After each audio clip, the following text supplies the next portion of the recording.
अब ये episode season 6 का आखिरी एपिसोड है और उसके बाद सीजन 7 का न्यू एपिसोड आएगा जिसे आप संडे को हमारे चैनल पर देख सकते हैं। तो चलिए ये फाइनल एपिसोड सीजन 6 का अब शुरू करते हैं। पिछले एपिसोड में हेवनली टॉम की अंधेरी गहराइयों से बाहर आते ही सीएन की आंखों में तूफान उभर आया। जैसे ही उसके पांव धरती पर पड़े उसके मन में पहला सवाल उसके दोस्तों की सलामती को लेकर उठा। दिल में बसी चिंता की चिंगारी ने आग पकड़ी। मास्टर जुआन ने जब बताया कि वो स्टार फॉलिंग पवेलियन लौट चुके हैं तो जियान के चेहरे की हवाइयां उड़ गई। बिल्ली के गले में घंटे कौन बांधे? अब वक्त बर्बाद करने का सवाल ही नहीं था। उसने मास्टर जुआन को झुककर विदा दी और बिना मुड़े स्टार फॉलिंग पवेलियन की ओर चल पड़ा। जैसे आंधी के आगे सूखी पत्तियां उड़ती हैं, वैसे ही उसके कदम रफ्तार पकड़ते गए। लेकिन मंजिल पर पहुंचते ही जैसे जमीन उसके पैरों तले खिसक गई हो। असली तूफान तो कहीं और ही आ रहा था। स्टार फॉलिंग पेविलियन पर नहीं बल्कि यान अलायंस पर मंडरा रहे थे काले बादल। लायन हार्ट से जो हॉल ऑफ सोल्स के साथ मिलकर एक सांप की तरह कुंडली मारकर बैठा था, अब यान अलायंस पर झपटने ही वाला था। मास्टर जुआन ने दूरदृष्टि दिखाते हुए जियान के दोस्तों को पहले ही वहां भेज दिया था। इतना ही नहीं, उन्होंने एक वॉर्म होल रचा और 210 सॉन्ग लेवल के कल्टीवेटर्स को जुटाया जैसे मैदानी जंग में मोहरे सजाए जाते हैं। खुद मास्टर जुआन पीछे नहीं हटना चाहते थे, लेकिन जिनके कंधों पर जिम्मेवारी हो वो बांस की तरह ऊंचा उड़ते हैं मगर निगाह जमीन पर रहती है। अगले अध्याय की शुरुआत एक खत से होती है। जियाओ तिंग का लिखा एक खत जियान के हाथों में कांप रहा था। शब्दों में भावनाओं का समंदर था। उसमें मिस्टीरियस येलो फोर्ट्रेस का जिक्र था, एक दुर्ग जो विशाल पहाड़ों के बीच छुपा था, जहाँ ठंडी हवाओं की धार तलवार जैसी चुभती थी और काले कोहरे की चादर ने किले को इस तरह ढक रखा था जैसे रूह तक कांप जाए। जहाँ आम आदमी के रोंगटे खड़े हो जाएं, वहाँ यान अलायंस ने अपना आशियाना बना लिया था। जियाओदिंग ने लिखा, कायलिन यानी क्वीन मेड्यूसा अब यान अलायंस की मशाल संभाले हुए है। हमारे पास सब सुरक्षित है। तुझसे सिर्फ इतनी गुजारिश है, अपना ख्याल रख और लौटने की फिक्र मत कर। लेकिन जियान कौन था? वो जो अपने लोगों के लिए अंधियारों से भी टकरा जाए। उसकी आंखें नम हो गई पर दिल में ज्वाला जल उठी। तूफानों से कह दो अब जियान लौट रहा है। संध्या से पहले एयरशिप को अपनी सीमा तक धकेलते हुए जियान ने सर्वेंट को आदेश दिया, स्पीड बढ़ाओ। उसकी नजर उस खत पर पड़ी और उस पर बना एक बच्चे का हाथ, एक मासूम निशानी जो अब युद्ध का शंखनाद बन चुकी थी। उसकी नजर अपने भाई के उस पत्र पर पड़ी जिस पर एक छोटे बच्चे का हाथ बना हुआ था। इसी बीच दृश्य मिस्टीरियस येलो फोर्ट्रेस की ओर मुड़ गया। अचानक आसमान में बड़े बड़े स्पेस टाइम क्रैक्स और पोर्टल्स खुल गए और उनमें से लायन हार्ट सेट के एयरशिप्स बाहर आने लगे। इनकी तादाद इतनी ज्यादा थी कि देखते ही देखते उन्होंने मिस्टीरियस येलो फोर्ट्रेस पर हमला शुरू कर दिया। हमले की इस तबाही से चारों ओर अफरा तफरी मच गई। हम देखते हैं कि जियान की बहन जियाओ यू लोगों को संभालने की कोशिश कर रही थी, जबकि इंपीरियल फैमिली के जिया जिंगतियान भी सामने आकर कहते हैं, ये तो लायन हार्ट सेक्ट है। हमने तो उम्मीद ही नहीं की थी कि ये 3 दिन से पहले यहाँ पहुँच जाएंगे। चूँकि वो लोग तैयार नहीं थे, चारों ओर घबराहट फैल गई थी। लेकिन जियादिंग ने अपने साथियों को समझाया, घबराने की कोई जरूरत नहीं, अपनी अपनी पोजीशन संभाल लो। ये सुनकर जिया फैमिली के सभी सैनिक अपनी आर्चरी मशीन्स के पास पहुंच गए। तभी जियालिंग भी अपने बड़े भाई के पास आया और बोला, ये कमीने यहाँ आ गए, अब हम क्या करें? जियादिंग ने तुरंत अपने सैनिकों को जवाबी हमला करने का आदेश दिया। सैनिक अपनी एनर्जी का इस्तेमाल करके बड़े बड़े तीर तैयार कर एयरशिप्स पर चलाने लगे। लेकिन दूसरी ओर एयरशिप्स न सिर्फ तादाद में ज्यादा थे बल्कि ज्यादा शक्तिशाली भी थे। उनके एक हमले ने जियादिंग और जियालिंग को भी पीछे धकेल दिया। ये देखकर मजबूरन क्वीन मेड्यूसा को मैदान में उतरना पड़ा। वे पूरे कुल अंदाज में सामने आई और जियादिंग और जियालिंग के आगे खड़ी हो गई। तभी एक बड़ा सरप्राइज सामने आया। क्वीन मेड्यूसा की गोद में उनकी बेटी जियाओ जियाओ थी। वे बहुत प्यार से उसे नीचे रखते हुए बोली, देखो जियाओ जियाओ, मेरे पीछे रहना और भागने की कोई जरूरत नहीं। जियाओ जियाओ ने जवाब दिया, जी मम्मी। क्वीन मेड्यूसा ने जियादिंग से पूछा, अभी तक हमारा डिफेंस फॉर्मेशन एक्टिवेट क्यों नहीं हुआ? जियादिंग ने बताया, मैंने पहले ही फार्मा और अल्केमिस्ट एसोसिएशन को इस काम पर लगा दिया है। वे जल्द ही इसे एक्टिवेट कर देंगे। इसी के साथ हम देखते हैं कि नीचे बेसमेंट में तबाही की वजह से काफी हलचल मची हुई थी, जिसकी वजह से फार्मा और उनके साथी अभी तक डिफेंस फॉर्मेशन को एक्टिवेट नहीं कर पाए थे। ऊपर की ओर जियाओ जियाओ काफी घबराई हुई लग रही थी और डर के मारे अपनी माँ के पैरों से चिपक गई थी। ये देखकर क्वीन मेड्यूसा गुस्से में अपनी एनर्जी का इस्तेमाल कर कर एक विशाल क्रॉसबो बनाती है। इसकी एनर्जी एरो से वे उन हमलों का जवाब देने लगती है और ऊंची आवाज में कहती है, इन अटैक्स को रोक दो। ये आदेश सुनते ही जियान के दोस्त हाई बोडोंग और लिटिल फेयरी डॉक्टर तुरंत सामने आते हैं और उन हमलों को हवा में ही रोक देते हैं ताकि मास्टर फार्मा और उनके साथियों को डिफेंस फॉर्मेशन एक्टिवेट करने का मौका मिल सके। लिटिल फेयरी डॉक्टर भी तुरंत टेलीपोर्ट करके क्वीन मेड्यूसा के पास आ गई और उन्हें बताया कि उन्होंने सिविलियंस को सुरक्षित स्थान पर पहुंचा दिया है, जिससे क्वीन मेड्यूसा को बहुत सुकून मिला। क्योंकि हमले हवा में ही रुक रहे थे, मास्टर फार्मा और उनके साथियों को भी डिफेंस फॉर्मेशन को एक्टिवेट करने का मौका मिल गया। इसे पूरी तरह से एक्टिवेट करने के लिए बहुत सारी स्पिरिचुअल एनर्जी की जरूरत थी। दूसरी ओर एयरशिप्स लगातार किले पर हमला करते जा रहे थे। एक हमला क्वीन मेड्यूसा और लिटिल फेयरी डॉक्टर की ओर आया, जिसे उन दोनों ने मिलकर आसानी से रोक दिया। ज्याओ ज्याओ डर के मारे अपनी माँ के पीछे छिप रही थी। अपनी बेटी को इस तरह डरा हुआ देखकर क्वीन मेड्यूसा उसे शांत करते हुए कहती है, चिंता मत करो, मेरे होते हुए यहाँ किसी को कुछ नहीं होगा, मम्मी सबको बचा लेगी। तभी अचानक एक और हमला तेजी से उनकी तरफ आया, जिसे लिटिल फेयरी डॉक्टर ने रोक दिया। तभी हमें एक आदमी के जोर जोर से हंसने की आवाज सुनाई दी। ये और कोई नहीं बल्कि लैंड हार्ट सेक्ट का नेता सेक्ट मास्टर यान था। वह हंसते हुए क्वीन मेड्यूसा से कहता है, तुम गलत फहमी में जी रही हो, आज यहाँ कोई नहीं बचेगा। अगर तुम ऐसी ही ख्वाहिश रखती हो तो मैं तुम्हारी ये ख्वाहिश पूरी कर सकता हूँ, लेकिन उसके लिए तुम्हें जिया फैमिली को मेरे हवाले करना होगा। जब तुम जिया फैमिली को सौंप दोगी और सरेंडर कर लोगे तो मैं वादा करता हूँ कि हमारा लाइन हार्ट सेक्ट तुम्हारे यान अलायंस के किसी भी सदस्य को चोट नहीं पहुँचाएगा। ये सब सुनकर क्वीन मेड्यूसा गुस्से में कहती है, सेक्ट मास्टर यान, ये ख्वाब देखना छोड़ दो। अगर तुम्हें लड़ना ही है तो सही से लड़ो, और अगर तुम चाहते हो कि हम तुम्हारे सामने सरेंडर करें तो ये सवाल तुम मुझसे नहीं बल्कि हमारे यान अलायंस के सैनिकों से करो। क्वीन मेड्यूसा का ये कहना था कि सारे सैनिक एक ही आवाज में चिल्लाएं, हम लड़ेंगे। नीचे की ओर मास्टर फार्मा और उनके साथी पूरी शक्ति से डिफेंस बैरियर को पूरा करने में लगे थे, जो धीरे धीरे पूरा हो रहा था। ये देखकर जिया फैमिली के सैनिक खुश हो रहे थे कि एक बार ये डिफेंस बैरियर बन गया तो ये लोग इसे भेद नहीं पाएंगे और उनकी जान बच जाएगी। लेकिन सेक्ट मास्टर यान को ये बात बिल्कुल अच्छी नहीं लगी। वह गुस्से में अपने सभी एयरशिप्स को आदेश देते हुए कहता है, जो खाली जगह है उसी पर लगातार हमला करो। ये आदेश सुनते ही सभी वॉरियर्स ऐसा ही करने लगे। जिया फैमिली के कई आर्चरी मशीन नष्ट हो गए और मास्टर फार्मा तथा उनके साथी भी डिफेंस बैरियर के फॉर्मेशन को आगे नहीं बढ़ा पाए। वे बुरी तरह से परेशान हो गए थे। जिया फैमिली के सैनिकों को अब चिंता सताने लगी थी कि आगे क्या होगा। यहाँ तक कि जियाओ जियाओ और क्वीन मेड्यूसा भी परेशान हो गए थे। तभी अचानक आसमान से बर्फ के टुकड़े गिरने लगे। ये देखकर क्वीन मेड्यूसा ने धीरे से कहा, हाय बोडोंग। तभी अचानक आइस एम्परर एक शानदार एंट्री के साथ वहाँ पहुँच गया।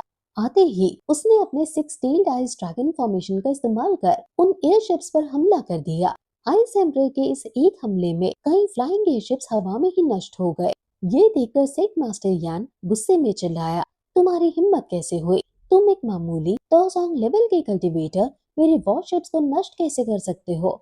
जाओ इसे पकड़ लो। ये कहते हुए सेक्ट मास्टर यान ने अपने कुछ साथियों को आइस एम्परर के पीछे लगा दिया। 4 वॉरियर्स में से एक तो आइस एम्परर ने तुरंत मार डाला, जबकि बाकी के 3 उसकी जान के पीछे पड़ गए। ये देखकर मास्टर जुआन क्वीन मेड्यूसा से कहते हैं, चिंता मत करो, मैं उसकी मदद करने जा रहा हूँ। ये कहते ही मास्टर जुआन आगे बढ़ते हुए आइस एम्परर के पास पहुँचे और कहा, तुम पहले जाओ, मैं तब तक इन्हें निपटा कर आता हूँ। इतना कहकर मास्टर जुआन ने कूल अंदाज में शराब पीते हुए तुरंत एग्जीक्यूशन स्पिटफायर टेक्निक का इस्तेमाल किया और बाकी के तीनों को भी एक ही टेक्निक से मार डाला। पीछे की ओर आइस एम्परर द्वारा कई एयरशिप्स को नष्ट करने के कारण डिफेंस फॉर्मेशन का काम फिर से शुरू हो गया था। मास्टर स्वान और आइस एम्परर डिफेंस फॉर्मेशन के बाहर थे और उन्हें जल्द से जल्द अंदर जाना था। सेक्ट मास्टर यान ये बात समझता था, इसलिए उसने अपने साथियों को आदेश दिया, कुछ भी हो जाए इन दोनों को वापस अंदर मत जाने देना। ये सुनकर सभी एयरशिप्स ने मास्टर जुआन और आइस एम्परर को निशाना बना लिया। एक साथ कई हमले इन दोनों पर हो रहे थे। ये सब देखते हुए नन्ही जियाओ जियाओ मन ही मन इन दोनों के लिए प्रार्थना करने लगी। उसकी दुआएं कबूल हो गईं, क्योंकि डिफेंस फॉर्मेशन के पूरे होने से ठीक पहले आइस एम्परर और मास्टर जुआन पूरी कूलनेस के साथ अंदर पहुंच गए। इसके साथ ही मिस्टीरियस येलो फोर्ट्रेस का डिफेंस फॉर्मेशन पूरा हो गया। लायन हार्ट सेट के एयरशिप्स ने इस पर कई हमले किए, लेकिन अब इन हमलों का कोई फायदा नहीं हो रहा था क्योंकि ये हमले इस डिफेंस फॉर्मेशन को भेद नहीं सकते थे। इसलिए एयरशिप्स ने हमला करना बंद कर दिया। ये देखकर सेट मास्टर यान को पीछे से एक आवाज सुनाई दी जो पूछ रही थी, अचानक इन एयरशिप्स ने हमला करना क्यों बंद कर दिया? और औरत असल में हॉल ऑफ सोल्स की यह ज्ञान सुन थी।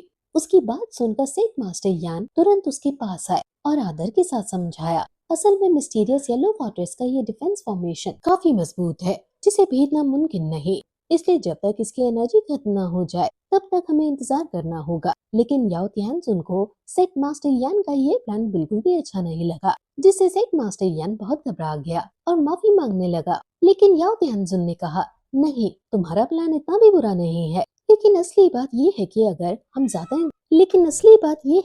ज्यादा इंतजार करेंगे तो जिया फैमिली के लोग यहाँ से भाग जाएंगे। वह तेजी से आगे बढ़ी और खुद उस डिफेंस फॉर्मेशन के सामने आकर कहने लगी, हमें ये जंग जल्दी खत्म करनी होगी क्योंकि अगर यहाँ से जिया फैमिली का एक सदस्य भी बचकर भाग गया तो तुम जानते हो ना, तुम्हारा लायन हार्ट सेट भी उनके साथ कब्र में दफनाया जाएगा।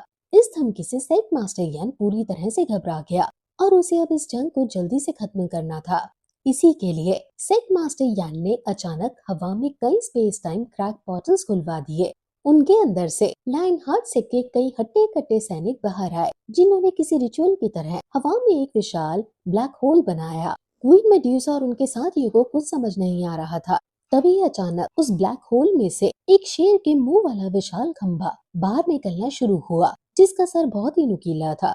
इसके साथ ही सेट मास्टर यान ने भी क्वीन मेड्यूसा को चिल्लाकर कहना शुरू कर दिया, क्वीन मेड्यूसा कि तुम्हारे पास आखिरी मौका है, अभी भी समय है, जिया फैमिली को हमारे हवाले कर दो। अगर तुम ऐसा कर लेती हो तो मैं वादा करता हूँ कि तुम और तुम्हारे साथियों को कुछ भी नहीं होगा, वरना तुम्हारे स्नेक पीपल ट्राइब बिना वजह यान अलायंस के लिए अपनी जान गवा बैठेगा। ये सुनकर क्वीन मेड्यूसा ने जवाब दिया, हम यान अलायंस वाले दो कबीले नहीं बल्कि एक हैं, और ये सोचना भी मत कि यान अलायंस अपनों को धोखा देगा, बल्कि यान अलायंस तुम जैसों को जान से मार डालता है जो हमें परेशान करने यहाँ आते हैं। ये सुनकर सेट मास्टर यान गुस्से में अपने खंबे को तैयार करते हुए कहता है, ठीक है, फिर अब इसके बाद जो खून खराबा होगा उसके लिए तुम मुझे जिम्मेदार मत ठहराना। क्वीन मेड्यूसा भी उस शेर के मुंह वाले खंबे को देखकर थोड़ी परेशान हो गई क्योंकि ये उसके डिफेंस बैरियर को तोड़ सकता था। साथ ही क्वीन मेड्यूसा को जियाओ जियाओ का मासूम चेहरा भी दिखाई दे रहा था, इसलिए वह लिटिल फेरी डॉक्टर से कहती है, अगर इस किले का डिफेंस बैरियर टूट गया तो जितनी जल्दी हो सके जियाओ जियाओ को लेकर यहाँ से तुरंत निकल जाना और हमारी फिक्र मत करना। ये सुनकर मासूम जियाओ जियाओ बच्चों की तरह रोने लगी। वे अपनी माँ को अकेला छोड़कर नहीं जाना चाहती थी क्योंकि वह बहुत डरी हुई लग रही थी।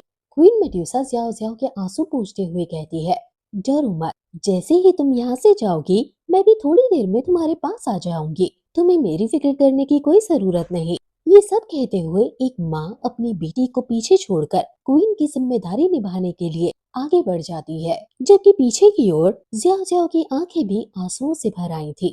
Little fairy doctor Xiao Xiao के पास आती है और उसे संभालते हुए कहती है, जियाओ जियाओ रोना मत, तुम बस अपनी आंखें बंद रखना, मैं तुम्हें यहाँ से सही सलामत बाहर ले जाऊंगी। तभी अचानक वह विशाल खंबा तेजी के साथ डिफेंस बैरियर से टकरा गया।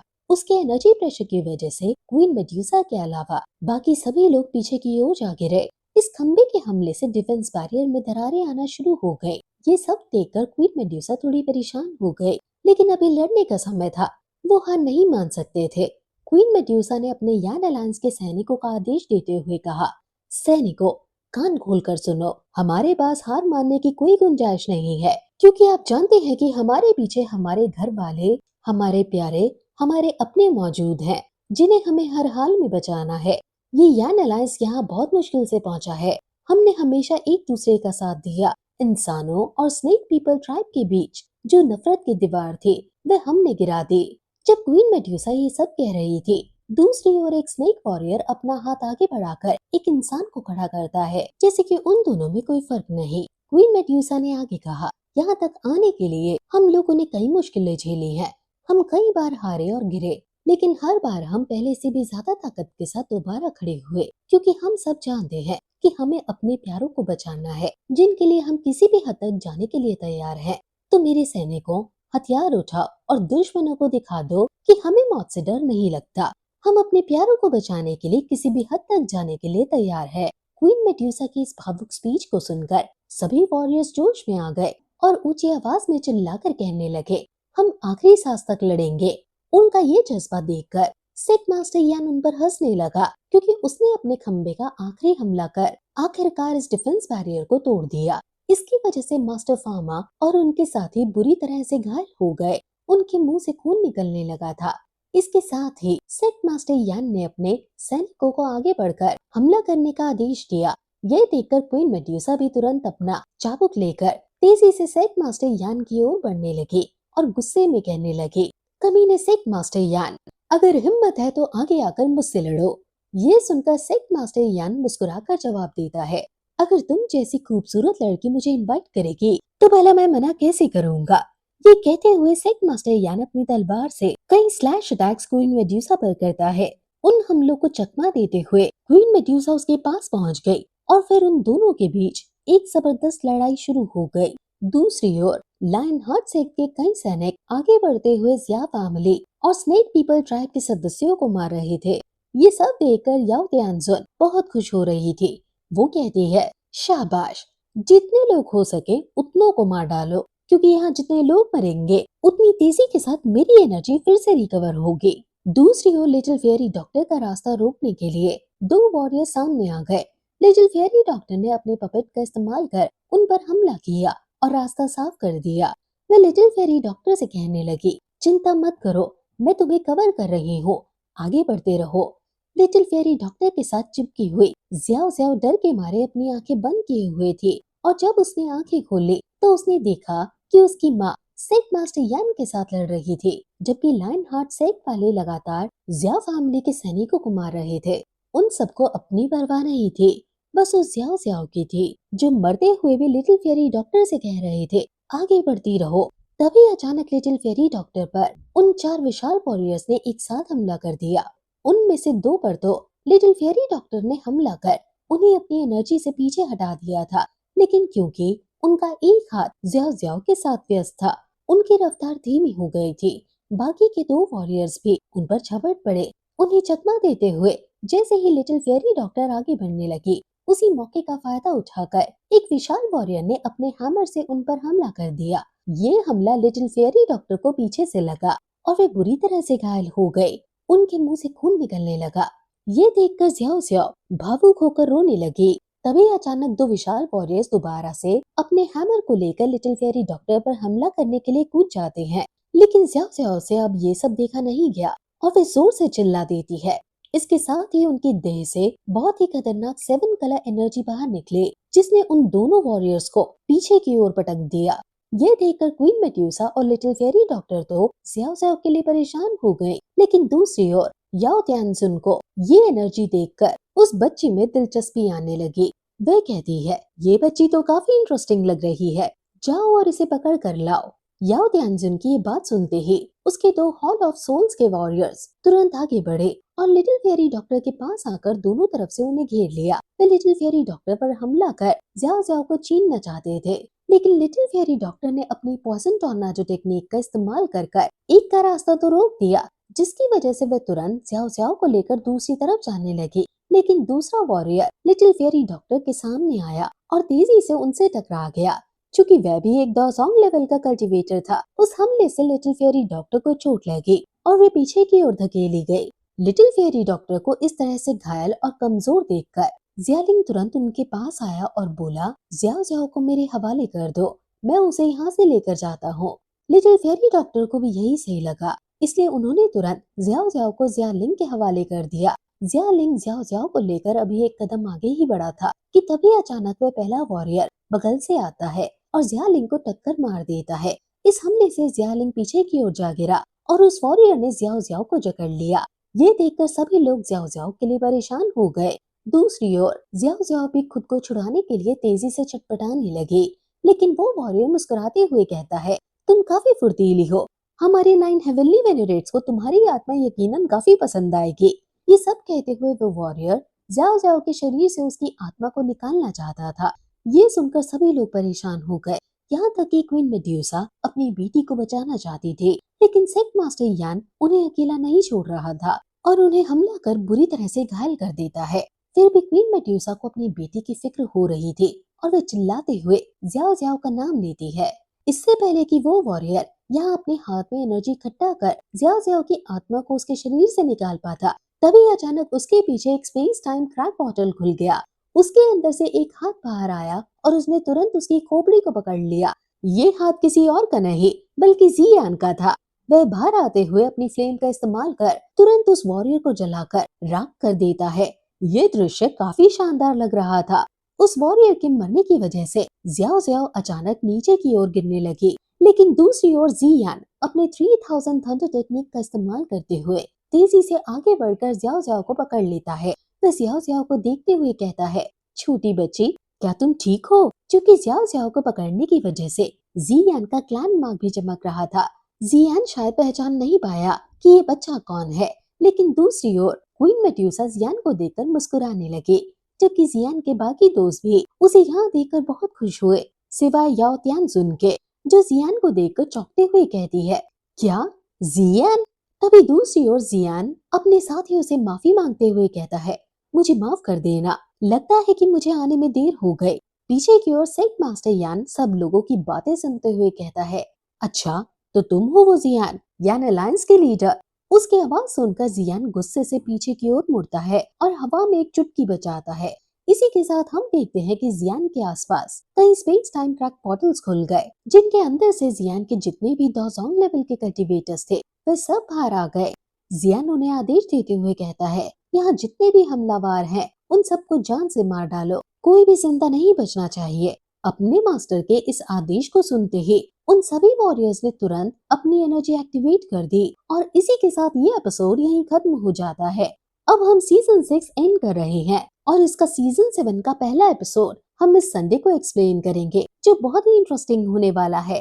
तो अब हम आपसे BTTH के नए एपिसोड के साथ संडे को मिलते हैं।